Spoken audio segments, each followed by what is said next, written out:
Jalan penghubung antar desa di Kabupaten Maros, Sulawesi Selatan terputus setelah jembatan yang menghubungkan dua desa itu rusak. Jembatan sepanjang 7 meter dengan lebar 5 meter ini tiba-tiba terputus setelah pondasi tergerus arus air sungai.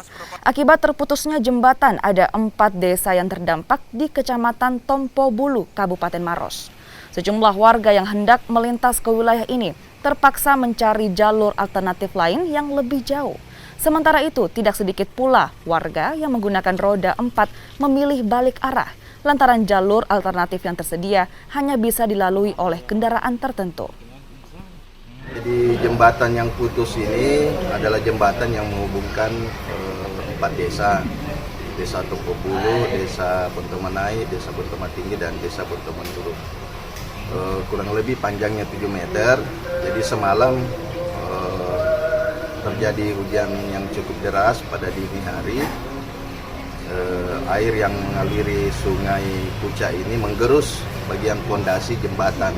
Inilah yang mengakibatkan pondasi dari jembatan ini drop sehingga menimbulkan jembatannya putus.